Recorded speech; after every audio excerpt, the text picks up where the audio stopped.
And I इसके बारे में मैंने सोचा, काफी सोचा, और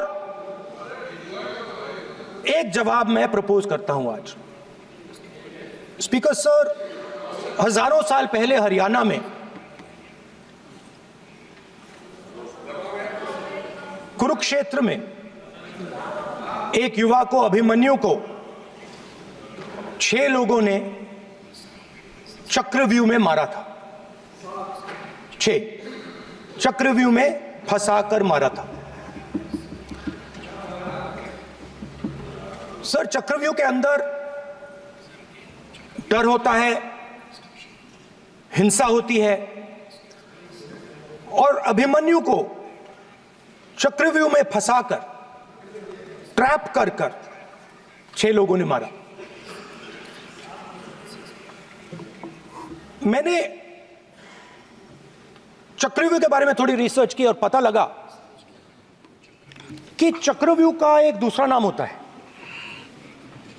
पद्मव्यूह। नमस्कार दोस्तों, आप देख रहे हैं सच्चाई के पन्ने। मैं हूं कृष्णा। दोस्तों, मुझे आप सपोर्ट करने के लिए मेरे चैनल को सब्सक्राइब करें, लाइक करें, शेयर करें, ताकि ऐसी वीडियो, ऐसी न्यूज की खबरें मैं आप तक ला सकूं। मतलब लोटस फॉर्मेशन। तो जो चक्रव्यूह होता है स्पीकर सर, वो लोटस के शेप में होता है, कमल के फूल के शेप में होता है। 21वीं सदी में सर एक नया चक्रव्यूह तैयार हुआ है स्पीकर सर, वो भी लोटस की शेप में है सर, और उसका चिन्ह प्रधानमंत्री जी अपनी छाती पर लगा के चलते हैं। सर, जो अभिमन्यु के साथ किया गया था, जो अभिमन्यु को चक्रव्यूह में फंसाया गया था, वही हिंदुस्तान के साथ किया गया है। हिंदुस्तान के युवाओं के साथ, हिंदुस्तान के किसानों के साथ, हमारी माताओं बहनों के साथ, स्मॉल बिजनेसेस के साथ, मीडियम साइज बिजनेस के साथ। सर, अभिमन्यु को 6 लोगों ने मारा था। उनके नाम द्रोणाचार्य, कर्ण, कृपाचार्य, कृतवर्मा, अश्वत्थामा और शकुनी। सर, आज भी चक्रव्यूह के बीच में 6 लोग हैं। सर, चक्रव्यूह के बिल्कुल सेंटर में, चक्रव्यूह में हजारों लोग होते हैं सर, मगर उसके बिल्कुल सेंटर में 6 लोग कंट्रोल करते हैं। तो जैसे उस टाइम 6 लोग कंट्रोल करते थे, वैसे आज भी 6 लोग कंट्रोल कर रहे हैं। चक्रव्यूह को नरेंद्र मोदी जी, अमित शाह जी, मोहन भगवत जी, अजीत दोवल जी, अंबानी और अदानी जी कंट्रोल कर रहे हैं। प्लीज, एक मिनट, प्लीज। नहीं सब बोलने दीजिए। हाँ, आप बैठिए। माननीय सदस्य, आप संवैधानिक पद पर हैं। आपके कई माननीय सदस्यों ने यहाँ पर मुझे लिख कर दिया है कि जो माननीय सदस्य का सदस्य नहीं है उसका नाम नहीं लें। आपने लिख के दिया है। नो, आपने क्या, आप उसकी पालना करना चाहते हो? स्पीकर सर, गलत। मैं माननीय एक मिनट, होल्ड ऑन।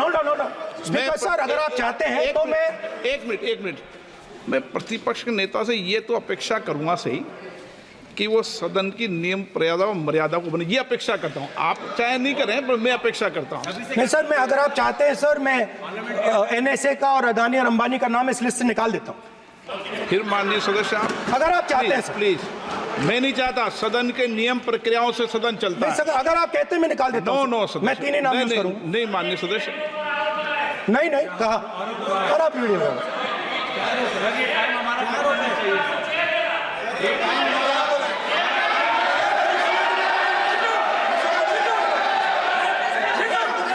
मत उठिए सब, प्लीज। या आप समझाइए। हाँ, आप Speaker sir, the Chakravyu that has captured India has 3 forces behind it. First is the idea of monopoly capital, that 2 people should be allowed to own the entire Indian wealth. So one element of the Chakravyu is coming from the concentration of financial power. The second element, sir मैं budget को explain कर रहा हूं sir, मैं आ रहा हूं, वहीं आ रहा हूं sir. So one element is financial power. The second element is the institutions, the agencies, CBI, ED, Income Tax Department of this nation.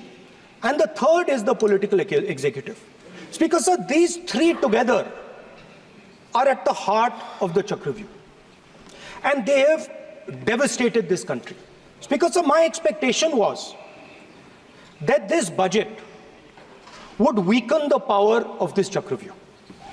That this budget would help the farmers of this country, would help the youth of this country, would help the laborers, the small businesses of this country.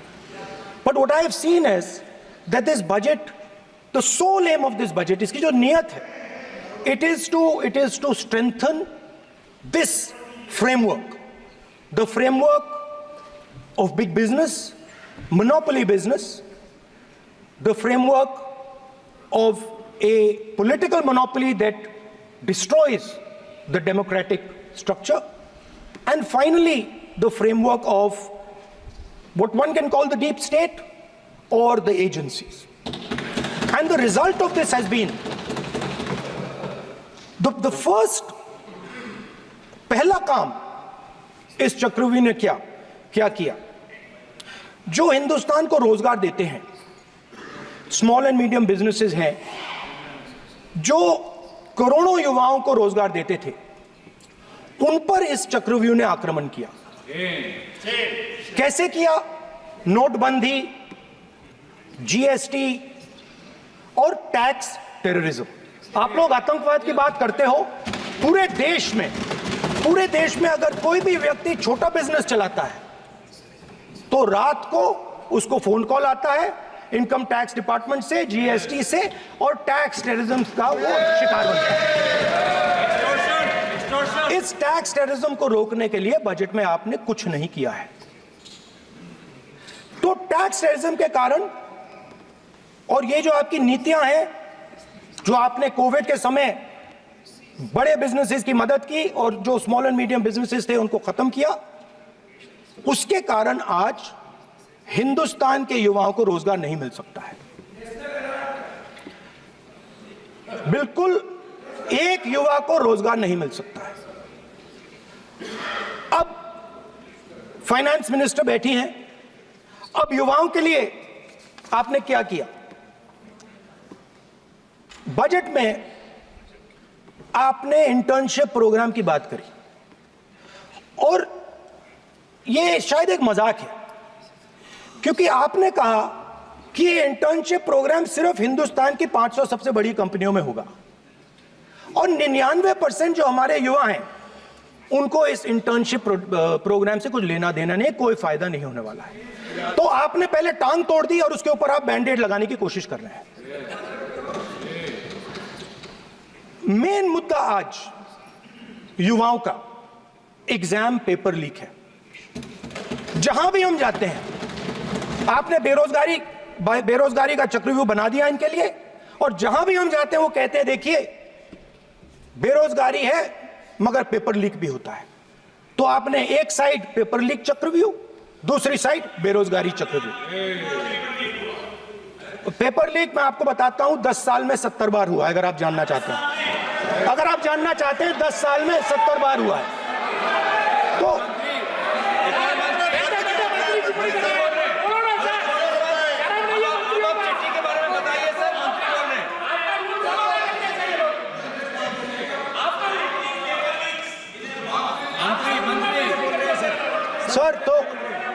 Sir तो paper leak के बारे में finance minister ने budget में एक शब्द नहीं कहा है. युवाओं के लिए पेपर लीक सबसे जरूरी मुद्दा है, उन्होंने एक शब्द नहीं कहा है पेपर लीक के बारे में. एक बार उन्होंने पेपर लीक नहीं कहा और उल्टा जो एजुकेशन बजट में पैसा देना चाहिए था वो आपने 20 साल में सबसे कम पैसा दिया है. 2.5% of budget is gone to education. Sir दूसरी तरफ आपने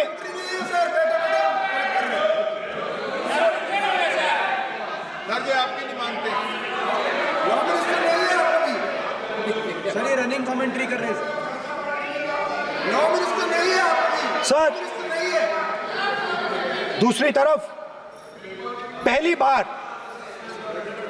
सेना के जवानों को आपने अग्निवीर के चक्रव्यूह में फंसाया। सही बात। इस बजट में अग्निवीरों के पेंशन के लिए 1 रुपया नहीं है। आप अपने आप को देशभक्त कहते हो, मगर जब अग्निवीरों की मदद करने की बात आती है, जवानों को पैसा देने की बात आती है, तो बजट में आपको 1 रुपया नहीं दिखाई देता। उनकी पेंशन के लिए 1 रुपया आपने नहीं दिया। तो उनको आपने अग्निवीर के चक्रव्यूह में फंसाया। उसके बाद सर, जो अन्नदाता हैं, वो चक्रव्यूह से निकलने के लिए, आपके चक्रव्यूह से निकलने के लिए जो आपने बनाया 3 काले कानून, जमीन अधिग्रहण बिल को आपने कमजोर किया, उनको आप सही दाम नहीं देते हो। इस चक्रव्यूह से निकलने के लिए उन्होंने आपसे सिर्फ एक चीज मांगी है, 2 चीजें नहीं मांगी है, सिर्फ एक चीज मांगी है। उन्होंने कहा है कि हमें लीगल गारंटीड एमएसपी दे दो। आपने उनको बॉर्डर पे बंद कर दिया, रोक दिया, आज तक रोड बंद है। आप उनसे बात करने को तैयार नहीं है। वो यहां आए, मुझसे मिलने आए, आप उनको अंदर नहीं आने दे रहे थे। माननीय सदस्य, आप सदन में असत्य नहीं कहे। आप वो सर, आप देखिए, 1 मिनट, हाँ चलिए,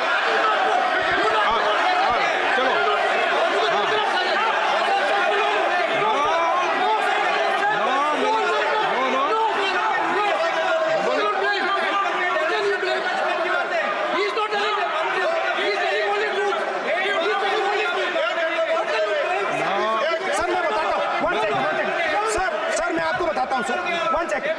सर मैं आपको फैक्ट बताता हूं सर, जो मुझे, एक सेकंड, हाँ बता। मैं आपको फैक्ट बताता हूं, फिर आप मुझे करेक्ट कर दीजिए।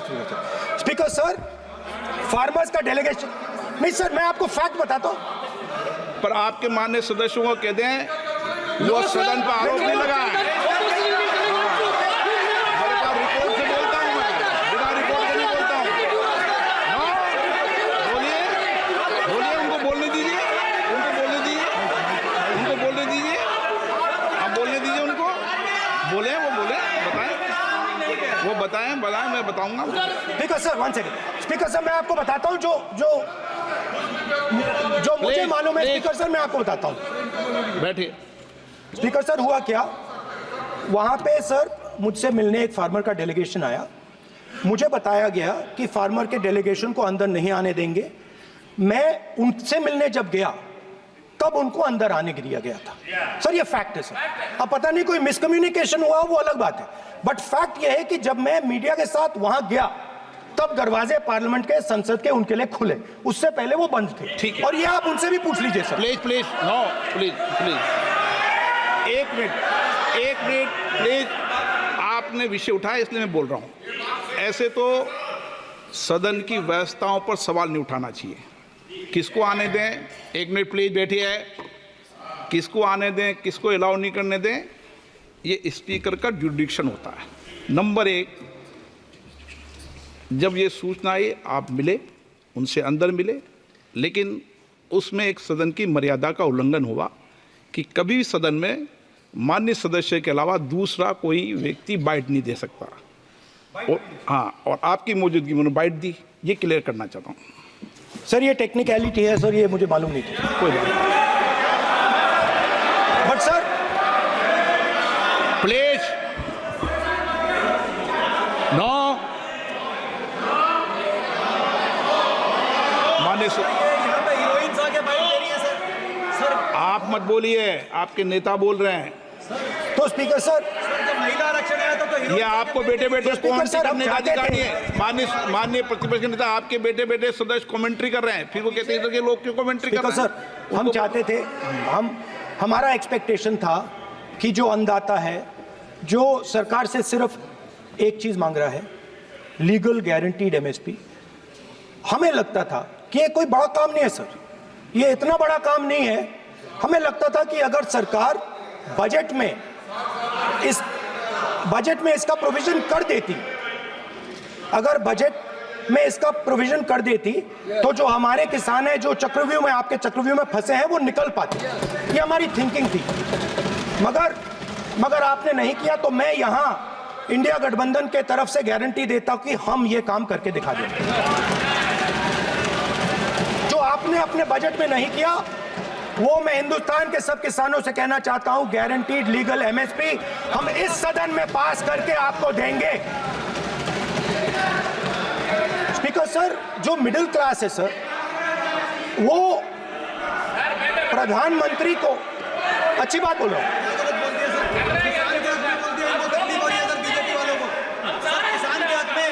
अगर नेताजी पक्ष बोल रहे हैं तो आप बैठे बैठे टिप्पणी आप मत करो, आप करोगे तो वो भी करेंगे। आप मत करो, मैं सब साइलेंट करो प्लीज। फिर टिप्पणी कर रहे हो आप, प्लीज माननीय सर मिडिल क्लास जो है वो शायद इस बजट से पहले प्रधानमंत्री को सपोर्ट करता था। जब प्रधानमंत्री ने कोविड के समय उनसे थाली बजवाई थी तो उन्होंने दबाकर थाली बजाई, धड़ धड़ धड़ धड़ धड़ थाली बजा बजाई। हमें अजीब लगा, मगर प्रधानमंत्री ने मिडिल क्लास को ऑर्डर दिया तो मिडिल क्लास ने थाली बजाई। उसके बाद प्रधानमंत्री ने उसी मिडिल क्लास से कहा मोबाइल फोन की लाइट जलाओ, और मोबाइल फोन की लाइट जली। मिडिल क्लास ने, पूरे हिंदुस्तान में मिडिल क्लास ने मोबाइल फोन की लाइट जला दी। अब इस बजट में आपने उसी मिडिल क्लास के एक छुरा पीठ में मारा, दूसरा छुरा छाती में, एक इधर मारा और एक इधर मारा। इंडेक्सेशन जो आपने कैंसिल की वो पीठ में छुरा था, और जो कैपिटल गेन्स टैक्स आपने बढ़ाया वो छाती में छुरा। आपने long term capital gains tax को 10% से 12.5% किया, यहां छाती मारी, यहां छुरी मारी, और शॉर्ट टर्म को 15 से 20% छुरी मारी। दुख की बात है, मगर इसमें एक इंडिया गठबंधन के लिए एक हिडन बेनिफिट है। मिडिल क्लास अब आपको छोड़ने जा रही है और इस साइड आ रही है। तो मेरा कहना है, जहां भी आपको मौका मिलता है आप चक्रव्यूह बना देते हो, एक चांस मिलता है आप चक्रव्यूह बना देते हो। हम चक्रव्यूह तोड़ने का काम करते हैं। हमारे बजट में किसान का कर्जा माफ हुआ, चक्रव्यूह तोड़ा, मनरेगा हुआ, चक्रव्यूह तोड़ा। तो हम चक्रव्यूह तोड़ने का काम करते हैं, आप चक्रव्यूह बनाने का काम करते हो। आप चाहते हो कि हिंदुस्तान छोटे छोटे खांचों में रहे,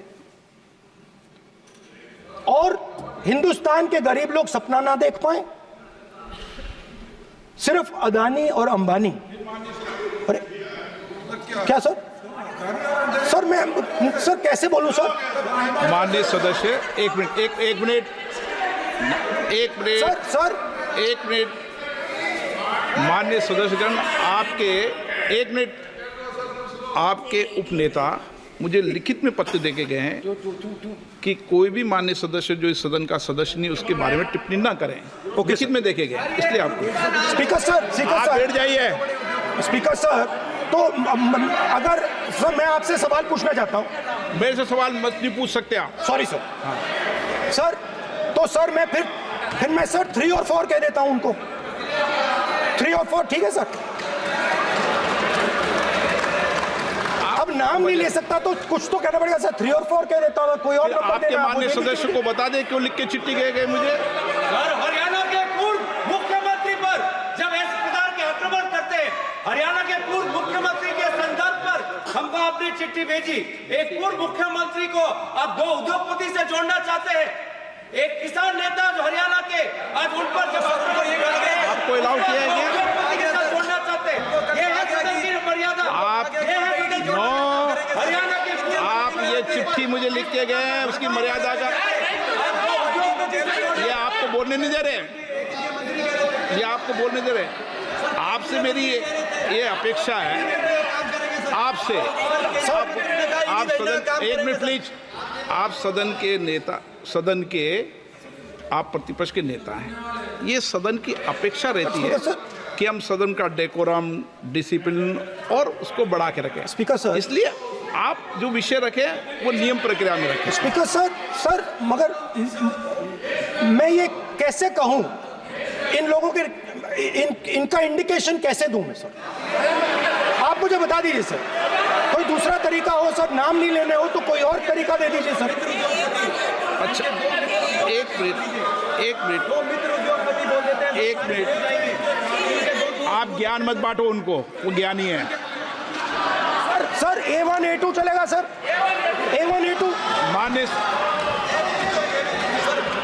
माननीय प्रतिपक्ष के नेता, मैं आपसे फिर अपेक्षा कर रहा हूं कि आप कम से कम नियम प्रक्रियाओं की पालना करेंगे। सदन में आप अब प्रतिपक्ष के नेता हैं, ये अपेक्षा। Sir PM is speaking, Home Minister speaking, you are not telling this. You are only advising LOP, sir. How can it be? How can it be, sir? How can it be? आप झूठे होना चाहिए, sir. आप झूठे होना चाहिए. आप झूठे होना चाहिए. तोड़ो उसके आगे पीछे वाला। स्पीकर सर, मैं तो सबसे ये अपेक्षा, आप बैठ जाइए। आप किसने कहा? प्लीज बैठिए। पॉइंट ऑफ ऑर्डर जानते हो? पॉइंट ऑफ ऑर्डर क्या होता है? प्लीज बैठो। तुम्हारे नेता बोल रहे हैं point of order, please. Speaker sir, एक मिनट प्लीज बैठिए। एक स्पीकर सर, ये जो दो लोग हैं सर, ये हिंदुस्तान के इंफ्रास्ट्रक्चर को, बिजनेस को कंट्रोल करते हैं सर। इनके पास एयरपोर्ट है, टेलीकॉम का सिस्टम है, अब पोर्ट्स हैं, अब रेलवेज में जा रहे हैं। सर हमें इतना बड़ा कॉन्ट्रैक्ट दिया, वो भी बोल दो सर। इनके पास राजस्थान वाला भी बोलो सर। इनके पास हिंदुस्तान का पूरा धन का मोनोपोली है सर।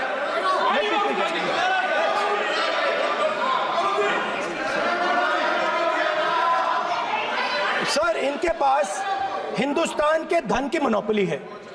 तो सर मैं समझ नहीं पा रहा हूं इनके बारे में मैं इंडिकेट कैसे करूं। इनके बारे में बोलना तो पड़ेगा सर। अगर आप हमें कहो कि इन दोनों के बारे में आप बोल ही नहीं सकते तो वो तो हमारे लिए एक्सेप्टेबल ही नहीं है सर। हमें तो बोलना है। अब आप चाहते हो कि नाम ना ले तो कोई और सिस्टम दे दीजिए हमें। आपके संसदीय कार्य मंत्री जी, please please. No, I'm not giving. I'm not yielding. I'm not yielding. I'm not yielding. I'm not yielding. Sit down. I'm not yielding. I'm not yielding. Sit down. I'm not yielding. प्रधानमंत्री को I'm not yielding. Rajya Sabha बोला दिया, लोकसभा बोला दिया। I'm not yielding. Sit down. I'm not आप yielding. बातें करते हैं, पार्लियामेंट्री प्रोसीडिंग्स का रूल नहीं मानते हैं आप, स्पीकर को चैलेंज करते हैं आप। आपको नियम मालूम नहीं है। इस सदन का सदस्य होने के नाते नियम जानना जरूरी है। नेता प्रतिपक्ष को सदन का नियम के बारे में पता नहीं है, ये बहुत दुख की बात है। हम लोग जो भी इस सदन का सदस्य है नियम से चलता है। लोकसभा स्पीकर को चैलेंज करके आज सदन के नेता प्रतिपक्ष ने इस गरिमा को गिराया है। ऐसा नहीं चलता है। देश नियम से चलता है, सदन नियम से चलता है, संविधान से चलता है। ऐसा नहीं होता है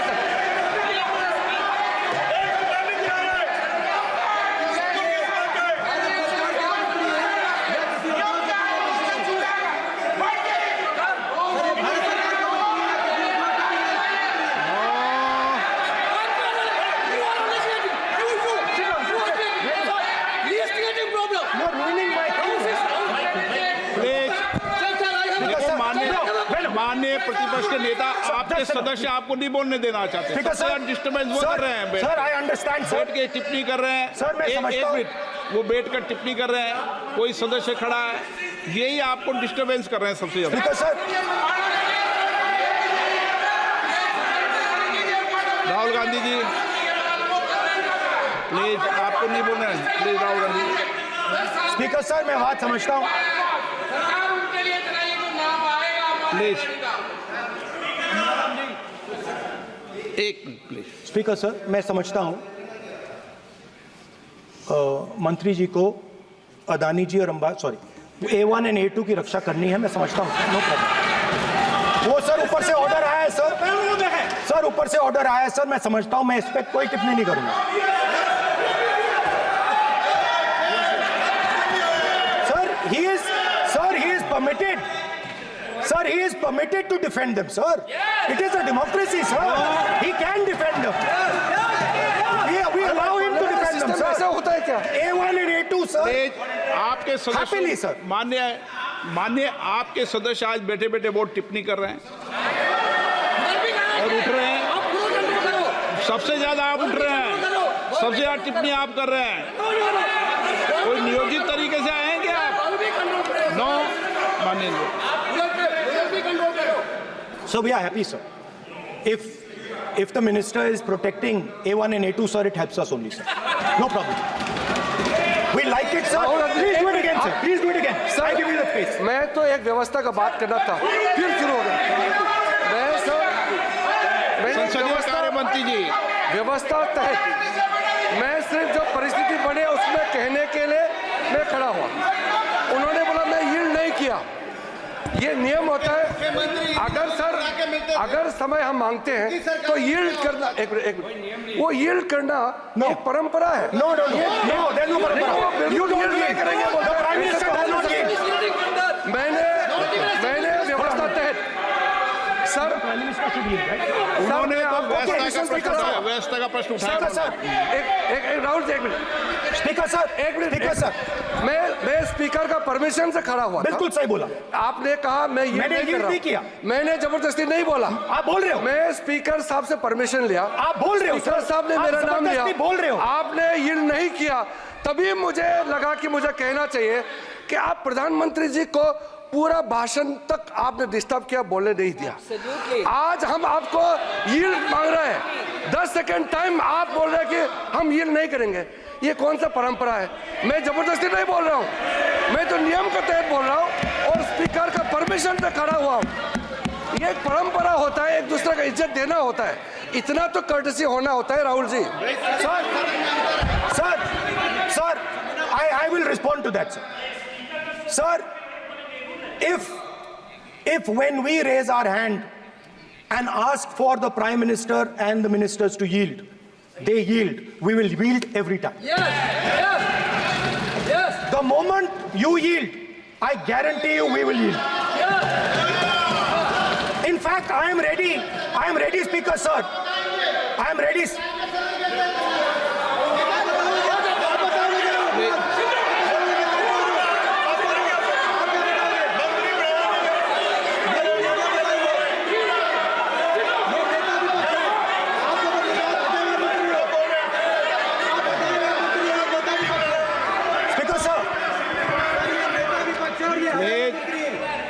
देखिए, आप सभी लोग आप प्रतिपक्ष के नेता को डिस्टर्बेंस कर रहे हैं और मैं आपको बार आप डिस्टर्बेंस कर रहे हैं। वेणुगोपाल जी सब जगह डिस्टर्बेंस कर रहे हैं, आप नोट कर लीजिए। ये योजना से देश में, स्पीकर सर, देश में ये कौन कर रहा है?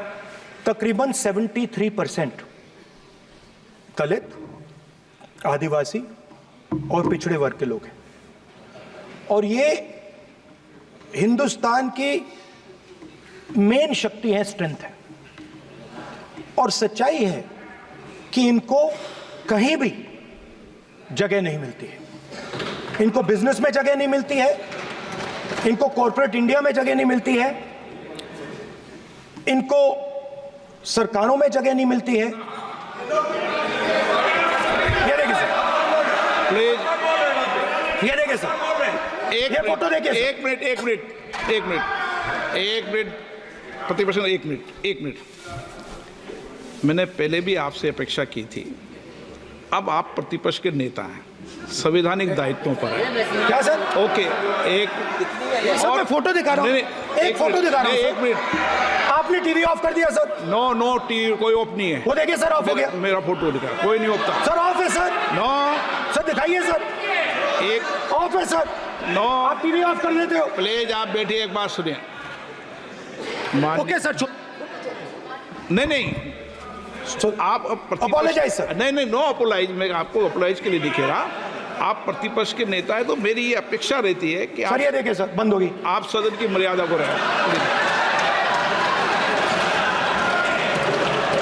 सर जब भी मैं उसको हटाना चाहता हूं मुझे ये करना है सर, वो देखो आ गई।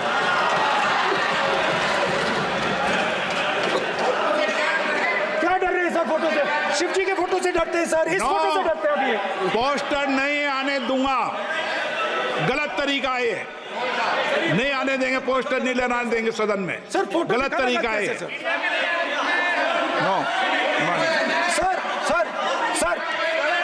सर फोटो दिखाना गलत नहीं है सर। आपकी परमिशन लेके परमिशन नहीं है आपको। सर मैं ये फोटो Permission- दिखाना चाह रहा हूँ। नियम के तहत नहीं सर, मैं समझाना चाह रहा हूँ। नियम के तहत परमिशन नहीं है माननीय। अच्छा सर, मैं ये फोटो समझाना चाह रहा हूँ सर। इसमें ये जो बजट का जो हलवा है सर, ये बट रहा है। और इस फोटो में सर मुझे एक ओबीसी अफसर नहीं दिख रहा, एक आदिवासी अफसर नहीं दिख रहा, एक दलित अफसर नहीं दिख रहा मुझे। ये हो क्या रहा है सर? सर देश का हलवा बट रहा है सर, और इसमें 73% का एक है ही नहीं सर। ये आप लोग हलवा खा रहे हो और बाकी देश को हलवा मिल ही नहीं रहा है। ठीक है सर, 20 अफसरों ने बजट को तैयार किया, हमने पता लगाया है। 20 अफसर, शांत हो जाइए प्लीज सर। 20 अफसरों ने, उनके नाम मेरे पास है, अगर आप नाम चाहते मैं दे दूंगा। 20 अफसरों ने हिंदुस्तान का बजट तैयार किया है। मतलब हिंदुस्तान का जो हलवा है 20 लोगों ने बांटने का काम किया है। अब स्पीकर सर, उन 20 लोगों में से 90% लोगों में से 90% लोगों में से सिर्फ 2 हैं, एक माइनॉरिटी और एक ओबीसी। और इस फोटो में एक भी नहीं है। मतलब फोटो में आपने पीछे कर दिया, फोटो में तो आने नहीं दिया आपने, कोई नहीं आ सकता। और मैं चाहता था कि बजट में जाति जनगणना की बात उठे, जो पूरा देश चाहता है। 90% हिंदुस्तान जाति, 95% जाति जनगणना चाहता है। कौन चाहते हैं? दलित चाहते हैं, आदिवासी चाहते हैं, पिछड़ा वर्ग चाहता है, गरीब जनरल कास्ट के लोग चाहते हैं, माइनॉरिटी चाहते हैं, सब चाहते हैं। क्योंकि सब लोगों को यह पता लगाना है कि हमारी भागीदारी कितनी है, हमारी हिस्सेदारी कितनी है। मगर सर मैं देख रहा हूं सर, सरकार हलवा बांटती जाती है, और बांटता कौन है? वही 2-3% लोग, और बंटता किसको है? वही 2-3% लोग। और बाकी हिंदुस्तान, 90% हिंदुस्तान देख। फाइनेंस मिनिस्टर मुस्कुरा रही हैं। कमाल की बात है। ये हंसने की चीज नहीं है मैडम, ये हंसने की बात नहीं है।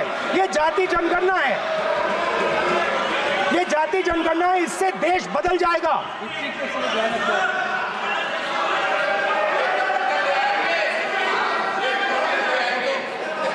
सर आपको सर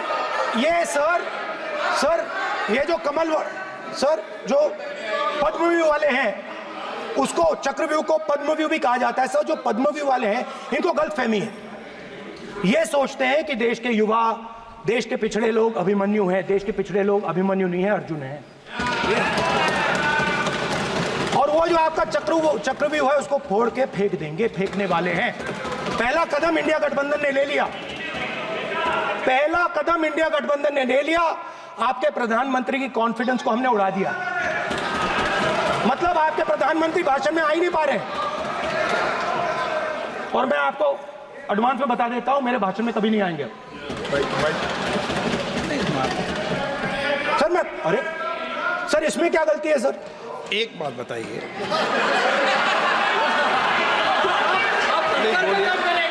सर तो जो पद्मव्यूह वाले लोग हैं सर, जो कमल फॉर्मेशन वाले लोग हैं, उनको हिंदुस्तान का नेचर नहीं समझ आया। हिंसा, नफरत हिंदुस्तान का नेचर नहीं है। चक्रव्यूह हिंदुस्तान का नेचर नहीं है। हिंदुस्तान का नेचर अलग है। हिंदुस्तान के नेचर के बारे में अब मैं आपको बनाना चाहता हूं। हर धर्म में चक्रव्यूह के खिलाफ फॉर्मेशन होता है। हर धर्म में। माननीय सदस्य, आप जानते हो हिंदू धर्म में चक्रव्यूह का ऑपोजिट क्या होता है, जानते हो आप चेयर को एड्रेस। मैं बताता हूं सर, शिव की बारात होती है सर, शिव की बारात में कोई भी आ सकता है, किसी भी धर्म का कोई भी व्यक्ति आ सकता है, बारात में आ सकता है, नाच सकता है, गा सकता है, अपना सपना देख सकता है। सर गुरु नानक जी, सिखों की बात करी जाए तो सेवा करने से किसी को नहीं रोका जा सकता है, लंगर से किसी को बाहर नहीं फेंका जा सकता है। सर इस्लाम में कोई भी मस्जिद में आ सकता है, चर्च में कोई भी घुस सकता है, संघा में कोई भी आ सकता है सर, मगर इनके चक्रव्यूह में सिर्फ 6 लोग हैं सर। तो ये लड़ाई शिव की बारात और चक्रव्यूह के बीच में है। हम चक्रव्यूह तोड़ते हैं